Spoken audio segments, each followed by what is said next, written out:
tudo aquilo que tem alguém achando que fazer um projeto em BIM AWP é uma evolução tecnológica, já não é mais. Isso tem que ser uma prática. Os projetos de capital carregam consigo uma lista enorme de desafios e oportunidades. Desde o alto valor investido, passando pelo longo tempo de conclusão e até mesmo pelo grande número de profissionais envolvidos. Gerir todo esse contexto e fazer com que o projeto traga resultados de excelência não é para qualquer um. Hoje, nós vamos conhecer a carreira de um profissional que é uma das principais referências na gestão de projetos de capital. Não saia daí, que a conversa vai ser incrível. Eu sou Bruno Amaral e vem mais um Veroncast.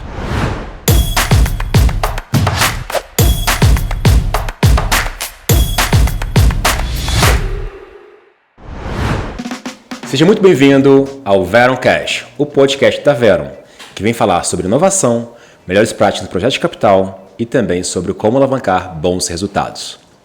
Gustavo, bem-vindo.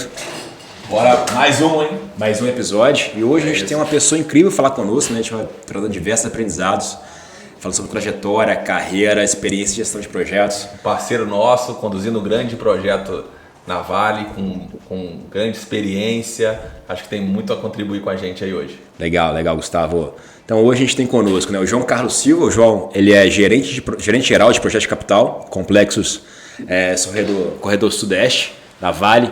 Bem-vindo, João. Muito obrigado pela presença, compartilhar conosco, né, distribuir conhecimento, falar sobre inovação. Obrigado aí pela parceria. Boa tarde, gente. Primeiro aí agradecer a Vero aí pelo convite, né? Realmente a gente vem fazendo aí uma parceria bacana aí nesse processo de gestão dos projetos, né? Falar um pouquinho de mim, né? Então, na verdade, eu sou natural de uma cidade no interior de Minas, a cidade de Marcos, né? Uma cidade que fica a 200 quilômetros de Belo Horizonte, mas saí muito cedo. Então, assim, aí estou pelo mundo, né, já há algum tempo. Sou um cara aficionado por projetos, então sou formado em engenharia elétrica, né, de formação, mas nunca segui a parte elétrica, então segui a parte especialista, né, então segui basicamente a parte de engenharia, né, então todo o meu foco sempre foi para projetos de siderurgia, metalurgia e mineração, então essa é toda a minha carreira.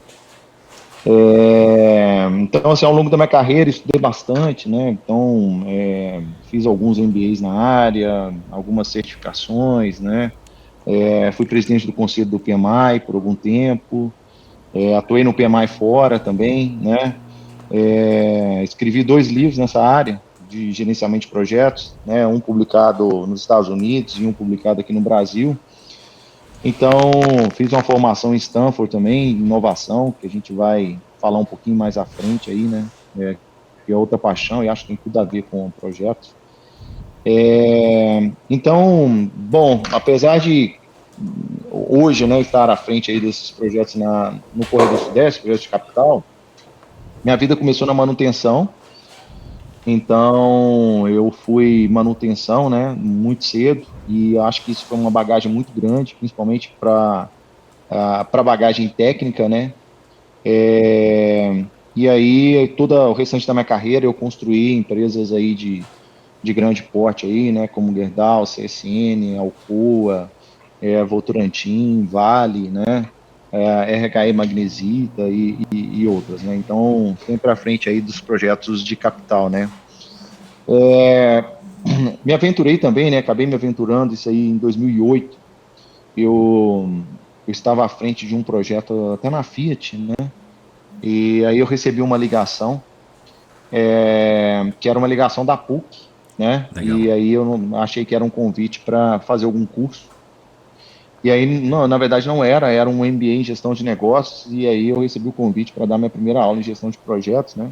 Então, nas horas vagas também já fui professor. Então, já dei aula, né? Fui professor da Fundação Dom Cabral aí por 10 anos, né? Da Fundação Getúlio Vargas, né? E outros. Então, assim, bom, basicamente isso aí, né? É um pouquinho aí da minha carreira, de onde eu vim, né? E, assim, hoje é o que eu gosto de fazer e é o que eu sei fazer, né? Então, tem mais de 22 anos aí de carreira aí nessa área de projetos. Legal, João. Pegando um pouco da sua experiência, você trouxe que já atuou na área de manutenção, operação e agora está em gestão de projetos. Você podia trazer para a gente o que você vê de diferença da atuação nos dois setores? Boa pergunta. Na verdade, né, hoje cada vez mais a gente aprende aí com. Eu fui então da área cliente, né? Eu fui da manutenção, então hoje manutenção e operação são meus principais clientes hoje, aqui dentro do Corredor Sudeste. E aí pude entender, né, todas as dificuldades. Então hoje assim, né, eu consigo entender do outro lado as dificuldades, as necessidades, porque os projetos são necessários naquele momento. Então assim, poder estar do outro lado e poder ter esse tempo entendendo, né, as dores, entendendo as necessidades, as questões de investimento, hoje eu consigo permear muito bem e tratar muito bem o cliente. Então, assim, acho que foi de grande ganho ter feito isso. E eu acho que, assim, basicamente é isso aí. Legal. Ô, João, ao longo dessa carreira você foi acumulando sempre, pô, trabalhando em PMO, né? Então deu aula. E hoje você está na cadeira de gerente geral, né, no Corredor Sudeste, né, tocando grandes projetos. Fala um pouquinho pra gente, né, dos principais desafios e perspectiva desses projetos, né? Acho que quando a gente fala na amplitude, né? E eu queria pegar esse paralelo, ou seja, essa evolução que você acumulou ao longo da sua carreira, né, atuando como PMO e hoje, né, enquanto gerente geral, né, desses projetos. Principais desafios que você tem aí, cara? Boa, essa pergunta é muito boa, e eu acho assim que serve até como um conselho aí para a turma, né, que vai se aventurar nessa área de projetos. Eu sempre procurei bastante alinhar a parte teórica com a parte prática. Então, por que eu fiz isso, né? Primeiro, buscando ferramentas. Então, assim, eu realmente gosto de estudar, não fico parado, né? Então, assim, já vou me aventurar fora aí para uma nova, para buscar mais conhecimento, então, a partir de junho, né? Mas sempre procurei muita teoria para embasar a prática. E eu sempre tentei fazer o ciclo completo 360. Então, assim, hoje, quando eu olho para trás, fez muito sentido para mim ter dado aula na Fundação Dom Cabral, na Fundação Getúlio Vargas. Por quê? Porque tudo aquilo. E quando a gente senta na sala de aula para aprender teoria, né, tudo muito empírico, né? Então, assim, parece que tudo vai dar certo. Então, se eu pegar um futuro gerente de projetos hoje, colocar numa sala, um MBA em gerenciamento de projetos, ele vai achar que tudo vai dar certo. Então, se eu aplicar todas as áreas de conhecimento, né, todas as metodologias, o projeto vai sair certo no final. Então, assim, a gente aprende que não, as ferramentas estão aí para ajudar a gente, para minimizar os riscos, mas a gente aprende muita coisa na prática. Então, eu senti a necessidade de voltar com isso para o campo, né? Então, voltar com isso para a turma. Então, assim, olha, peraí, né, a gente vai aplicar aqui um plano de suprimentos, mas na prática, na área, acontece dessa forma. Então, você tem um SAP aqui que vai fazer isso aqui. Então, assim, esse é um ponto. O segundo ponto é o seguinte: hoje no Corredor Sudeste a gente tem. E aí, como que isso evoluiu, né? Evoluiu assim: eu fui gerente muito novo, né?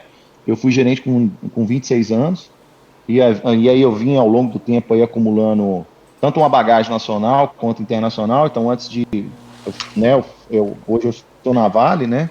Mas eu fui Vale em 2007, e aí depois saí para algumas missões fora, né, e outras empresas. Fiquei 7 anos aí, antes de voltar para a Vale, fiquei 7 anos aí entre China, Europa e Estados Unidos, né, conduzindo projetos também, onde eu aprendi bastante, né, que aí são as características dos projetos multiculturais. Senti um pouquinho a vontade de voltar para o mercado, aí vim para a Vale, para esse desafio, assumindo os projetos de capital de Brucutu e agora a integração para o Sudeste, né. Então, assim, esse foi mais ou menos um pouquinho do ciclo. Hoje, falando de sistema Sudeste, hoje talvez seja um dos grandes desafios da companhia, né? Então, assim, hoje a gente tem um potencial de produção muito grande, né? E a gente tem grandes projetos alavancados aí, e que podem alavancar essa produção. Então, nos últimos 3 anos, a gente fez entregas muito importantes, né, como as plantas de filtragem que dão um novo rumo, né, à mineração do futuro, à mineração verde, né, Fantástico. e aí que hoje, né, estão operando nos sites, né, as pilhas também de disposição desse rejeito filtrado, e as outras instalações industriais que a gente vem aí fazendo as entregas ao longo do tempo. Então, assim, existe um desafio muito grande, a gente conseguiu grandes resultados nos últimos 3 anos, e hoje a nossa visão dos próximos 5 anos é de bastante desafio, assim, principalmente em investimento de capital. Qual que é o pico de pessoas aí, João, trabalhando nesses projetos sendo Hoje, quando eu complexos? pego, hoje quando eu pego o Corredor Sudeste, nós estamos falando aí em torno de 2.000 a 3.000 pessoas, né? Pegando diretos, indiretos e Legal, os parceiros nossos, né? legal.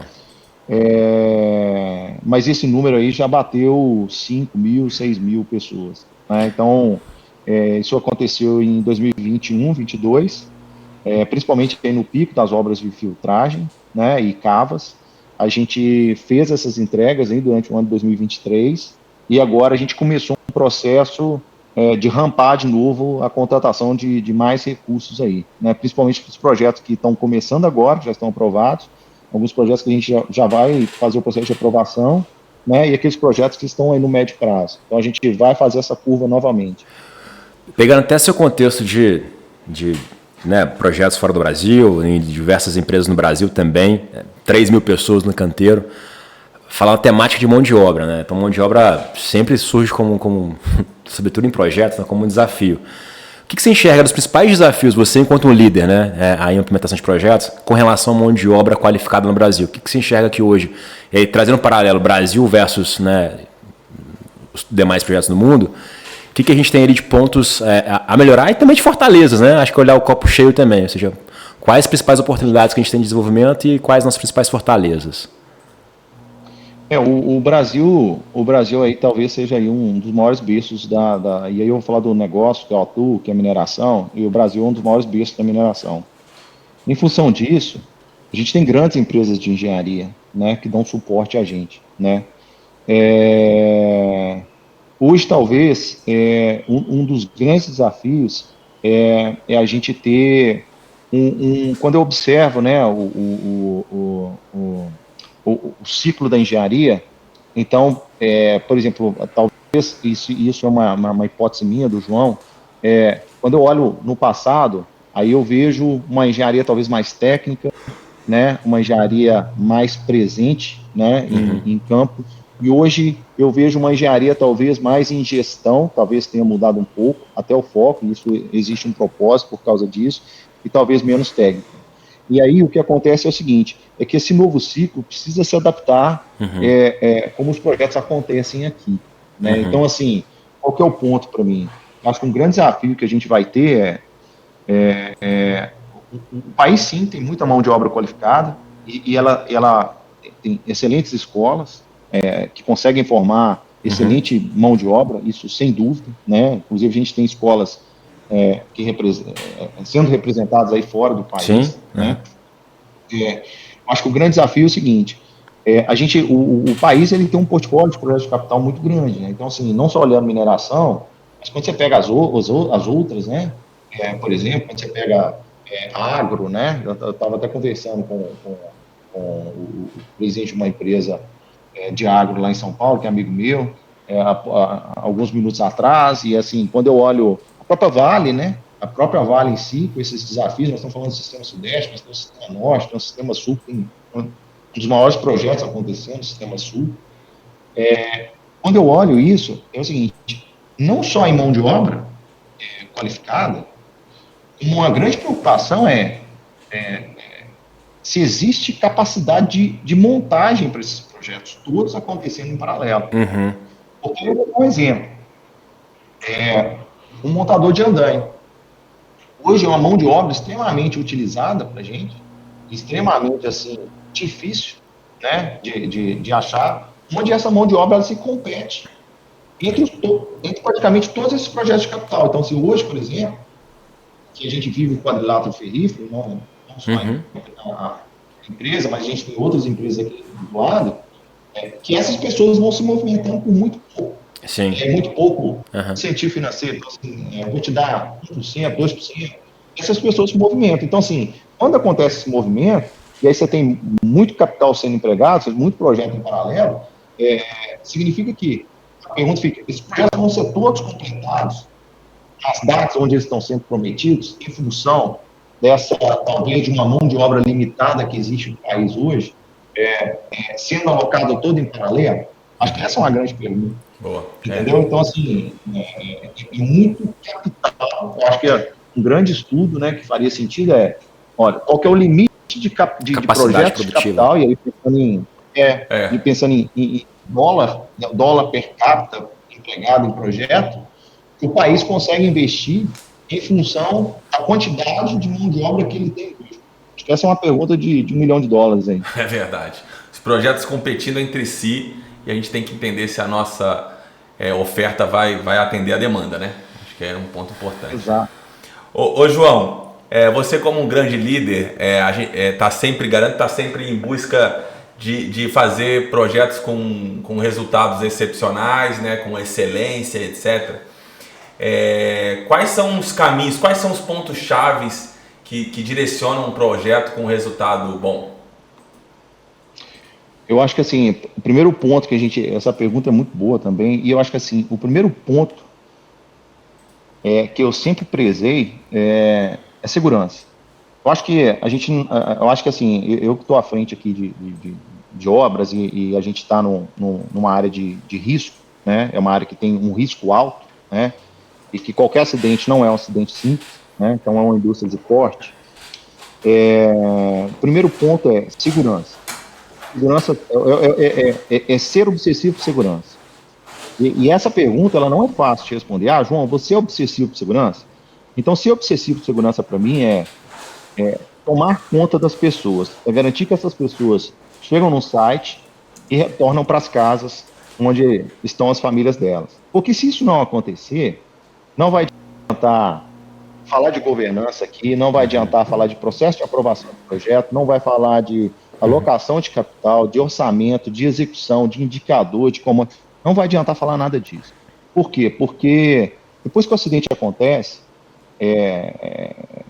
você conseguir desempenho é algo talvez muito difícil ou talvez assim, impossível de você conquistar. Então, acho que o primeiro ponto é a segurança e que as pessoas e que os empregados, né, os liderados, eles também respirem isso. Então, tem aquele ponto, né? Você trata a segurança como um fardo, você trata a segurança como uma obrigação, você trata a segurança como uma prioridade, você trata a segurança como um valor.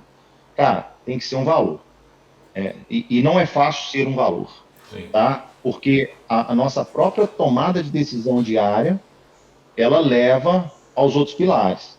Por ser uma obrigação, por não estar numa reunião de segurança porque eu não podia e fui fazer alguma coisa que talvez seja menos importante do que aquela reunião de segurança, então eu não estou levando valor para isso. Então, acho que o primeiro ponto é ser obsessivo de segurança. O segundo ponto, para mim, é você ter uma metodologia de gestão bem aplicada, né? Então, assim, para projetos de capital, a gente utiliza muito a metodologia FEL e que, se aplicada, é uma metodologia que tem um potencial muito grande, porque você vai fazendo a alocação de capital à medida que o projeto vai amadurecendo, né? Então, assim, ter uma governança e uma metodologia extremamente apurada para o processo de aprovação, de forma com que você garanta a correta alocação de capital de acordo com o retorno esperado em função da maturidade, que inclusive esse tema aí é tema de um livro meu, né, que é Como Garantir a Maturidade em Projetos Complexos. Legal. Então, assim, para mim, isso é fundamental. Bom, partindo do princípio, então, que você tem essa governança e essa aplicação dessa metodologia, aí eu venho num ponto crucial, que é todo o planejamento, né, que sai disso tudo, e aí vocês são parceiros nossos, né, todo planejamento que sai disso tudo, né, estando correto, e eu tendo a cultura de segurança, o restante é resultado. O restante vai sair na ponta, entendeu? Então, assim, se eu tenho um bom processo de governança, um bom processo de FEL, que vai garantir uma engenharia, que vai garantir uma maturidade alinhavado a um processo de aprovação maduro e bem planejado, com uma cultura e um comportamento de segurança, o restante é o resultado na ponta, que é o empreendimento funcionando, entregando o que precisa entregar e as pessoas voltando para casa da mesma forma que elas chegaram. Então, assim, como você devolver 3 mil pessoas para casa e, cara, obrigado, fizemos um excelente trabalho, agora vamos comemorar. Eu acho que esse é o principal ponto. Legal. Você falou um pouco do seu livro, você podia comentar um pouco pra gente? Posso.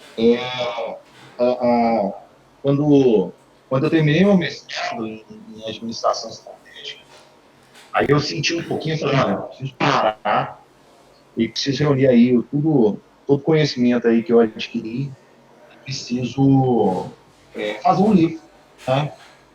E aí foi quando surgiu a ideia e eu tinha um site na empresa anterior, que eu era responsável, ficava na região da Filadélfia, New York, e do lado tem uma cidadezinha que fica a 70 quilômetros, que é realmente onde se faz aquele chocolate, aquele Roches, sabe? Você acha que escreve Hash? Uma cidade chama Roches.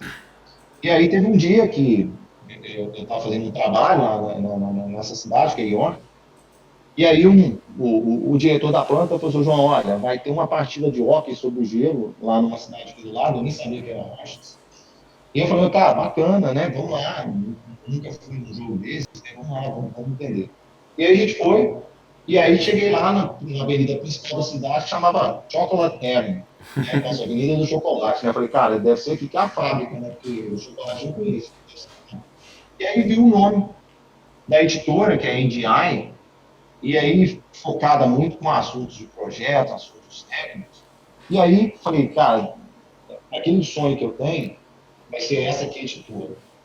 Então, eu fiz um contato, aí eles gostaram da ideia, do projeto, aí nós vimos desenvolvendo junto com mais 2 amigos, e aí a gente foi escrevendo. Basicamente, né, o livro, ele trata, porque toda vez que você pega avaliação de modelos de maturidade, você não tem muito uma regra. Então, você tem vários modelos de maturidade, né? A Harold Kessler estudou bastante sobre isso aí, né? Um estudioso, inclusive tem o modelo de maturidade, o próprio PMI tem um modelo de maturidade, e ele fica o seguinte, olha, para projetos muito complexos, por exemplo, um projeto de mineração, onde você tem licenciamento ambiental, você tem fundiária, você tem engenharia em 3 níveis, você tem geologia, você tem geotecnia, você tem um monte de coisa, não vai dar certo. E aí, eu chamei 2 amigos também dessa área de mineração e falei, a gente precisa montar um modelo no qual eu vou conseguir sair com um índice de maturidade, mas avaliando projetos complexos. E aí a gente propôs um modelo, né, escrevemos um livro, mostrando quais são essas áreas, quais são as áreas de conhecimento, o que elas são ali, propunha, então, lá no final, aí, um questionário onde você faz essa avaliação de maturidade de projetos complexos. Então, basicamente, esse é o livro. Como é que ele chama, João? Como é que ele chama? Como é que o livro chama, até para falar para a audiência, né? O livro se chama Measuring Maturity in Complex Projects. Fantástico. Medindo maturidade em projetos complexos. Legal, parabéns. Ele está publicado em inglês. Legal. Ô, João, você, falando um pouquinho sobre você, no começo você trouxe a sua conexão com a inovação. Então, até quem te segue também nas redes, né, veio cases, né, tanto do projeto, né? Então, eu queria que você falasse um pouquinho pra gente como que você usa a inovação a favor na implementação de projetos. Boa. Esse é o campo que eu mais adoro e, assim, as pessoas veem meus olhos brilharem na hora que a gente fala desse assunto, cara. É que é o seguinte, não tem como a gente deixar a inovação de lado. Então, assim, eu vou dar um exemplo. Não tem como fazer projetos de construção. Eu não vejo uma outra forma a não ser com BIM AWP. Não tem como fazer. Entendeu? Então, assim, essa já é. Não significa que se eu fiz. Inclusive, nós ganhamos em função do BIM AWP, nós ganhamos o projeto do ano, né? No PMI, o ano passado. Então, nós ganhamos esse projeto do ano em função de uma aplicação de BIM AWP que nós fizemos aqui no site Brucutu, no projeto do tanque de ultrafinos. Mas, então, assim, tudo aquilo que tem alguém achando que fazer um projeto em BIM AWP é uma evolução tecnológica, já não é mais. Uhum. Isso tem que ser uma prática, entendeu? Então, assim, por exemplo, para os nossos Premissa. projetos geotécnicos, que hoje a gente tem um foco muito geotécnico aqui, tanto para os nossos projetos industriais, todos 100% já nascem com BIM AWP. E aí todo o nosso processo de controle está em cima do BIM AWP. Então, assim, como que o processo de inovação se alavanca com isso? Ele vai formando, para mim, uma espécie de redes neurais, por exemplo. Exemplo, nós temos um hub de inovação, que além do Sudeste, eu sou, né, responsável pelo hub de inovação também do Sudeste. Então, nós temos um hub de inovação aqui. Então, assim, o grande desafio da inovação é você faz a pergunta e não tenta achar a resposta. Por quê? Porque alguém no mundo vai ter a resposta melhor que você. Então, por isso que existem as startups. Então, eu vou dar um exemplo. A gente não consegue ser onipresente. E nessas obras geotécnicas, a gente tem muito presença da interface homem-máquina ainda. E ela é necessária, porque a gente ainda não conseguiu um método melhor para se fazer isso. Tá? Então, por exemplo, existe uma tecnologia que a gente está desenvolvendo, que são câmeras que conseguem, por exemplo, fazer a leitura de pessoas e manda sinal para a gente, a hora que essas pessoas se aproximam muito das máquinas ou a hora que as máquinas se aproximam muito dessas pessoas. Uhum. Então, por exemplo, as plantas de filtragem, nós criamos, então, foi o seguinte, olha, a gente não tem técnico de segurança para estar em todas as áreas ao mesmo tempo. Como que a gente resolve isso? Aí veio a ideia do CCO. O que é o CCO? É um centro de controle de segurança, onde você tem câmeras de alta resolução voltadas para a obra, Uhum. e aí você tem dois técnicos de segurança dentro da sala, monitorando essas câmeras, então vai haver um descarregamento de tubos ali. Então, o Uhum. técnico de segurança se posiciona, aí ele Fantástico. começa a observar a tarefa de descarregamento. Se ele vê que existe uma atitude segura, ele já está com o rádio, aí ele comanda o rádio para a obra, fala, técnico de segurança, por favor chegar no posto tal e suspender a atividade tal, porque existe um risco iminente e tal. Então, com isso, eu consegui direcionar mais os técnicos de segurança, por exemplo. Sim. Então, assim, qual que é o papel da inovação dentro de gerenciamento de projetos? Prover ferramentas que a gente não acha na teoria, né, para a gente aplicar nessas condições extremas que a gente tem. Então, assim, hoje, por exemplo, a gente tem um hub de inovação, a gente tem uma relação muito forte com o Cubo, em São Paulo. A gente tem hoje várias iniciativas para projetos sendo desenvolvidas. Uma dessas iniciativas, ela foi até um trabalho que foi apresentado no Equador o ano passado.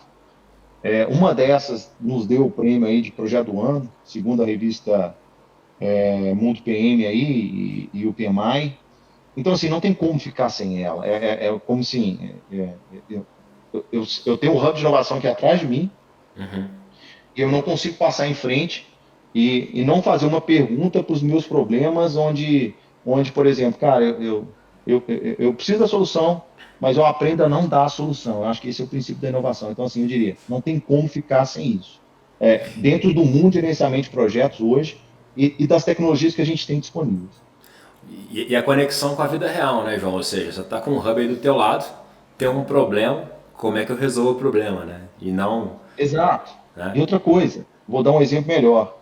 Se eu posso, por exemplo, antes de montar todo uma planta, se eu posso levar o meu cliente dentro dessa planta, num esquema de realidade virtual, onde ele pode entender como que ele vai operar a planta, como que ele vai percorrer, olha, esse teto é baixo, posso bater a cabeça aqui, entendeu? Antes. Então eu posso antecipar um monte de problemas, inclusive problemas de segurança, que vão acontecer lá na frente, antes que isso aconteça. Então, assim, é um end-to-end muito forte.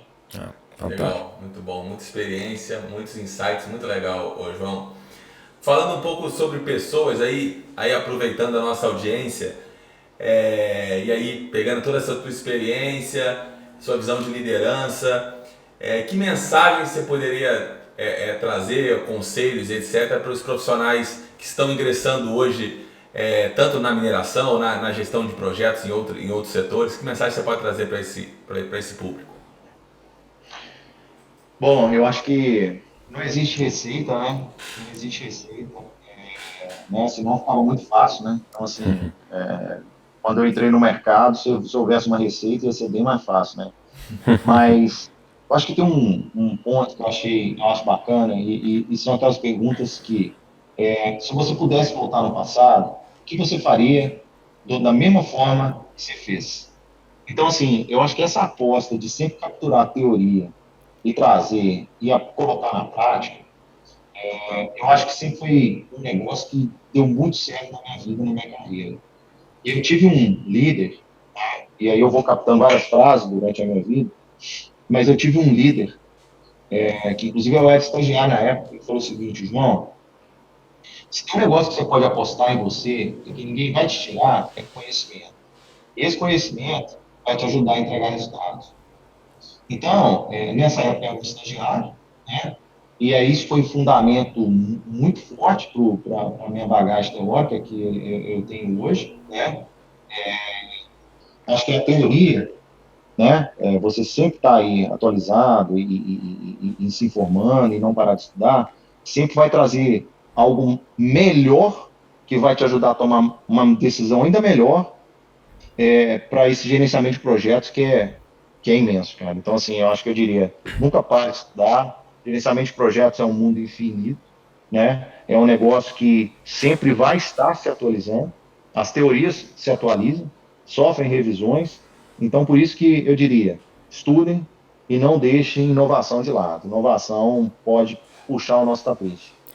Ser curioso, né, João? Ou seja, ser curioso o processo de aprendizagem, ser curioso resolver problemas.